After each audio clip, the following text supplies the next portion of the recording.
So what I put in red is a additional layer so we can do some engraving. So what's in the red is going to be engraved speed 25, power 38. And what's in black, we're cutting at 0.2 with the power of 70. So we'll send this to the machine. And then what we'll do is gonna run for an hour.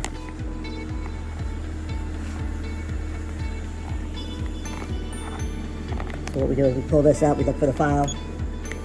We'll bring up the file, it'll show us a quick little preview. Then once we enter that, it'll just kind of show us how it's gonna cut.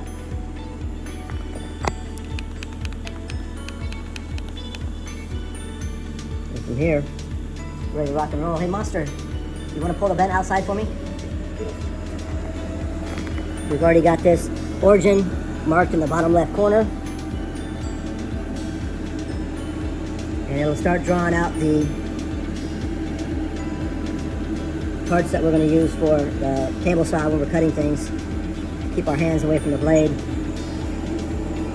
So that'll be kind of cool to see how that goes. We'll let that run for a few minutes.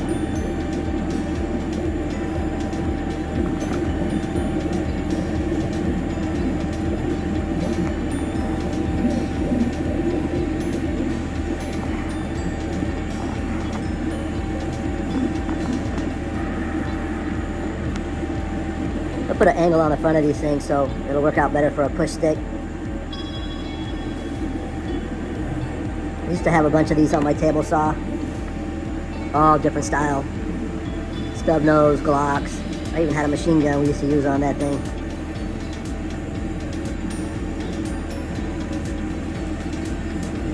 So it'll finish engraving first, and then it'll go to cut cycle.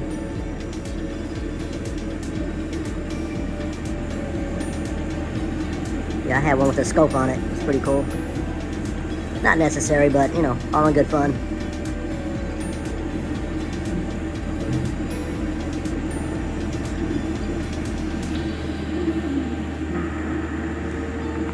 Yeah, so now it's starting to cut. That's the for the trigger right there.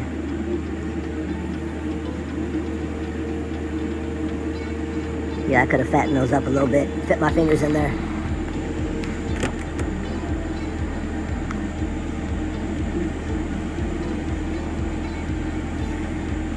So if anybody's interested in some custom push sticks for the table saw, let me know.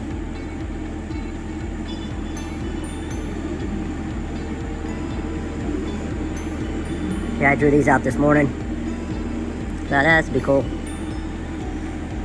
Last ones we cut were out of acrylic. But since we had extra room inside the sub ring, I thought, well, let's fill it with something.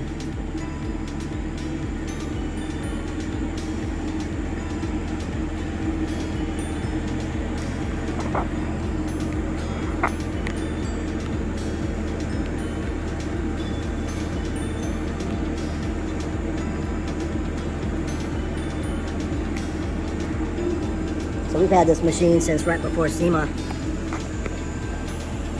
And for those that haven't checked out all our videos, everything on the Supra build and our 68 C10 was made on this.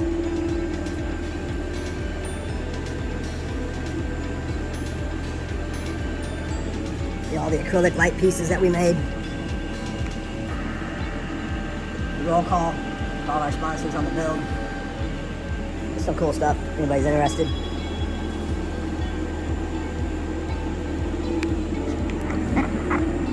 And that first one's all cut out. And the detail is incredible.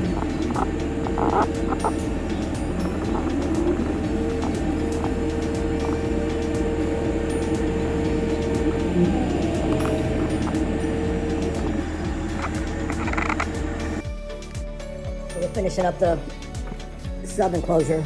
We built one that went in the car for SEMA, quickly built. Did kind of a quick rib job on the inside.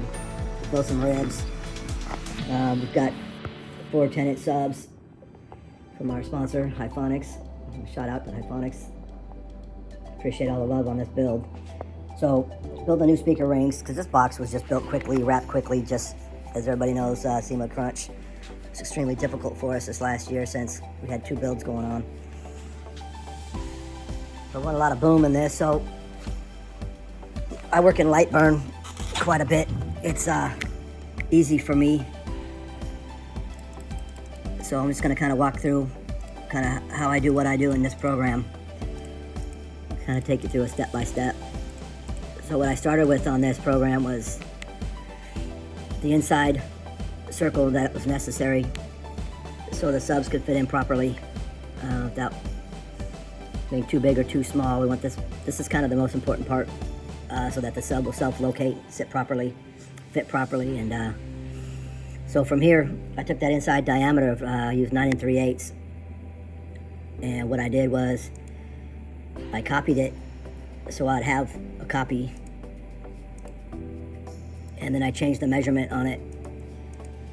So the top circle is the inner circumference, and the bottom circle is also the inner circumference of where the sub sits inside on the rim. So here I copy this circle again, and what I did was I added 1.5 inches around it.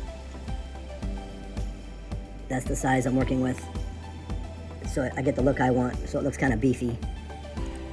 And same thing on the bottom. I go to the bottom circle, and basically what I did was I copied the outside piece, is all I did, and brought it over. And from this point here, I just grab this ring. This will self-locate. This is what I like about Lightburn. Makes everything simple. And then I'll group these together.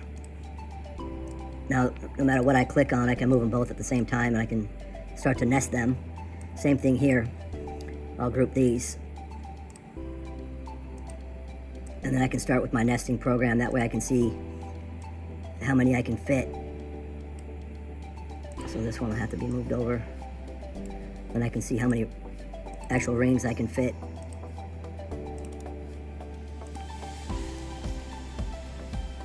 So I need 4 of them and 4 of these. What I'll usually do with the inside space is I'll figure out what other separates I need to make, 6 1/2, 5 1/4, and I'll go ahead and draw those inside the circle so I don't waste any of this inside space. And then when I'm ready to cut, I can just preview what's actually going to cut. I can check out my tolerances. So that's kind of cool how that works. I'm going to make sure nothing else is in the frame. It's going to mess up my cut.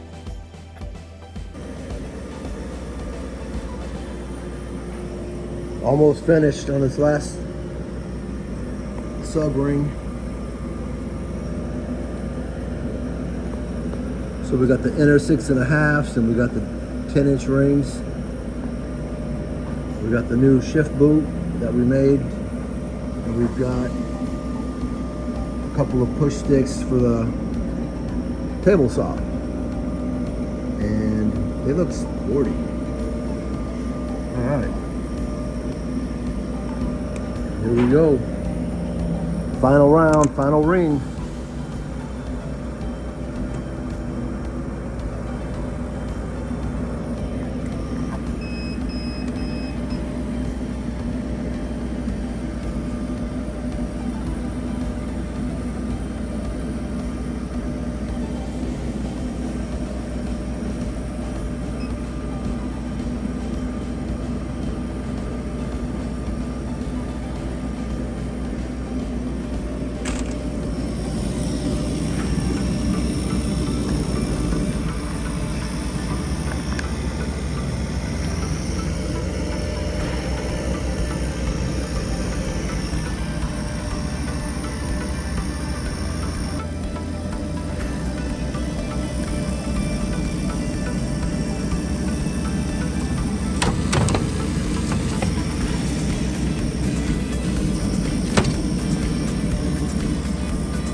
Like butter.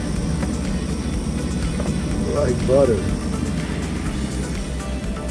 Let's go check this out. interested in seeing how this piece is going to sit and fit.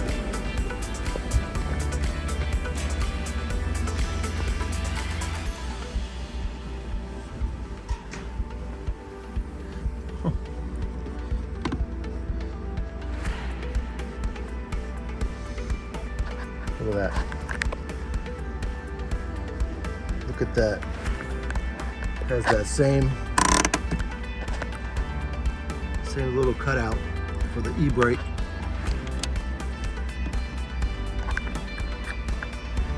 Beautiful.